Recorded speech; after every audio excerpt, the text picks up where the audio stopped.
Hey guys, welcome back to the Study 2 project. Today you are with me, Rosie, aka Just a Little Roo, and I am here to talk to you about motivation.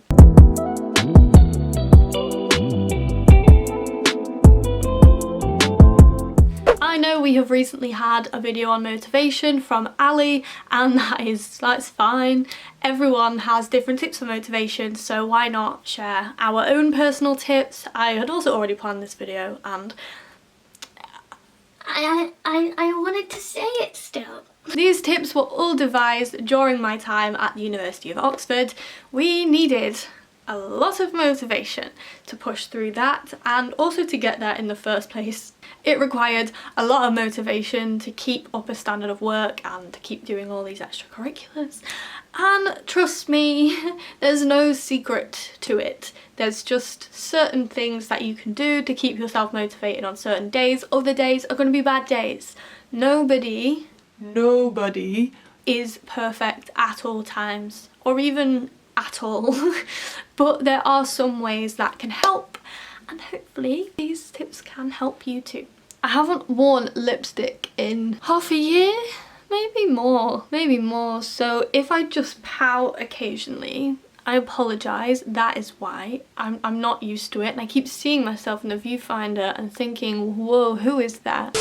So, numero uno is to schedule and plan your time. A good way of doing this is to have an overall Excel spreadsheet or a drawn out table. Either is fine, but Excel is great because you can edit it as you go along. Google Sheets works too, it's very similar. These can, change colour boxes for if you've got a certain amount of days left. Google Sheets is actually much easier to do this. I might put a clip in here if I can remember how to do it myself. But basically you can put a deadline in on Google Sheets, and what it allows you to do is set up if there are this many days left, change to this colour. So you can almost visualise the deadline getting closer. A lot of people don't work like this, but I do. Colours for me are a sure way of helping myself stay on track.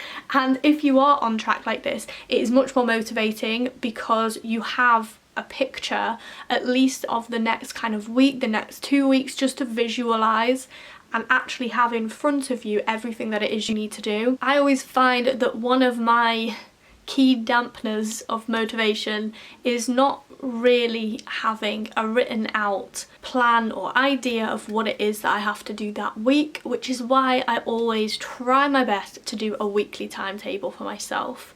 This for me is on a whiteboard. It is literally over there on my wall because I struggle to motivate myself now, especially having been in my room for the past 4 months. But if you set yourself weekly goals, it is much easier to do that. And basically you put the thing you want to do, you put the date you want to do it by, put it all on that list. This, when you're at uni, is going to be assignments, things like that, maybe even social events, and literally anything that you have to do, like shopping, wash. Plan it all out, because if you don't put it all on there, you're going to miss stuff off, and your everyday life is just as important as your academic life. Once you have got kind of weekly goals, split it up into daily goals. If you don't split it up, like on a planner, for example, write down maybe 1 or 2 things off your weekly list that you want to do each day. It is so easy to just leave them all to the last day, and then it defeats the whole purpose of planning out your time. So what I do is have my weekly thing on my whiteboard, and then in my actual diary, notepad, whatever you want to use, I have a diary. I write down on that day 3 things max that I want to do that day. More than 3 proper tasks anyway. Other tasks might be things like doing the washing, doing the hoovering, but 3 main tasks that I want to do that day that will really contribute to my week, but also won't take too much of a strain on me, because in the long run, motivation and getting your academic work is great. Getting your academic work done is great, but if you're also not maintaining your mental well-being and your general positivity levels, that's not good and actually will affect your academic work, whether you realise it or not. Number 2 is to find out when you work best during the day. These are called your productivity hours, and basically they're just a period of time in the day where you work best, you work happiest, and you feel good working. I don't know if I just laughed at me saying you'll feel good working, or if that was just an awkward laugh. I'm not entirely sure.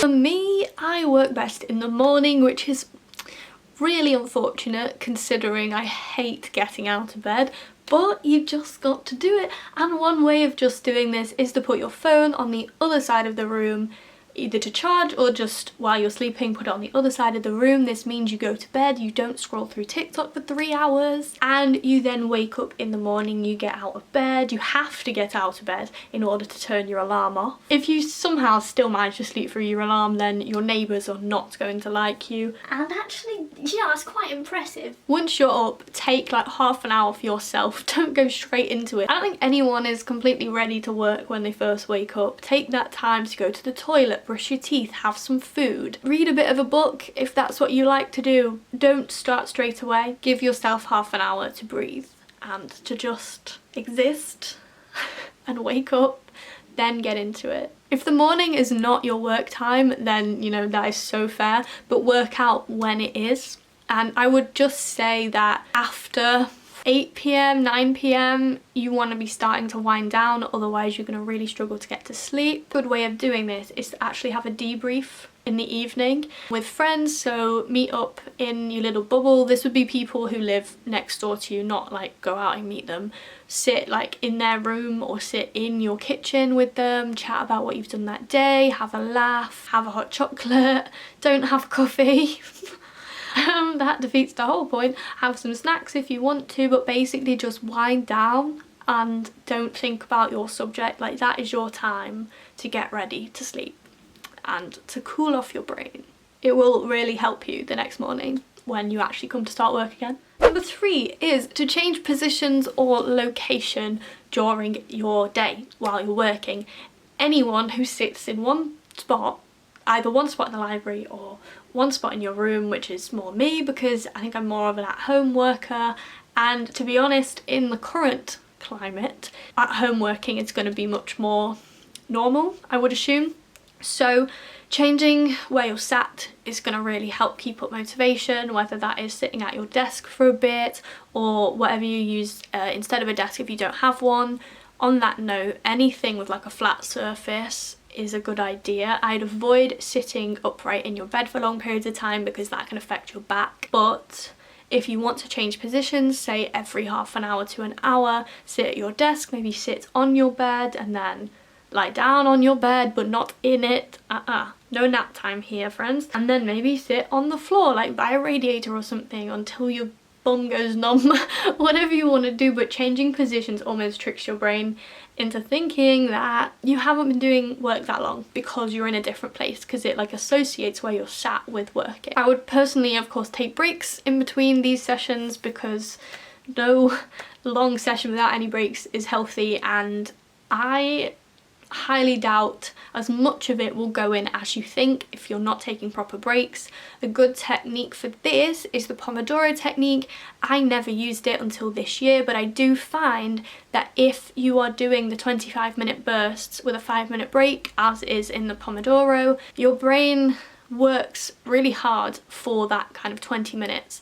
Then you take a break, you work really hard for that another 20 minutes, and you realise after you've done an hour of it that you have done so much more work than if you just sat and powered through for an hour. Would recommend. So number 4 is to actually take your breaks outside. So I did already touch on breaks, but specifically outdoor breaks, if you can get outdoors, are so much more beneficial because you can breathe in that fresh air, go for a walk around the block. If you can, just like walk up and down the stairs a few times. Like, you don't even need to walk or run or anything, just go outside and sit on a bench. Sit in the outdoors, not scrolling, just enjoying the outside. Basically, you want to go from focusing on something small and in front of you to the background scenery, because it changes which part of your brain. I don't do brain stuff, but at least your eyes anyway are looking at different things. I actually really like to take my camera on these little breaks and use them as kind of photography walks or photography breaks, and it just means that you're still facilitating your mind and being creative, but you're also having a break. And when you're at uni, if you're doing one of like the straight regular academic subjects, it is also very easy to ignore that creative side of yourself that you may have had beforehand. And finally, number 5 is to change up your methods every so often. Maybe each day you could try something different. You could work solidly in your productivity hours, so when you naturally work best, and then if you feel like you are really forcing it out, if you're trying to squeeze orange juice out of an apple, we've all been there, maybe switch to the Pomodoro technique, or switch to group work, switch to teaching your classmates things that you've learned if it's revision, switch to working on a different style of work or using a different method of working, basically. And it just stimulates different areas and makes you feel less of a slog and less grimy and ugh. Overall, do not get disheartened if you have a bad day. If you have a bad whole day, if you have a bad week, this is going to happen. It's going to happen to everyone. Nobody, not a single person, has a perfect stretch of term. It's going to be difficult. Everyone has bad days. That is so okay. You might have bad mornings, but remember, you've got the whole rest of the day.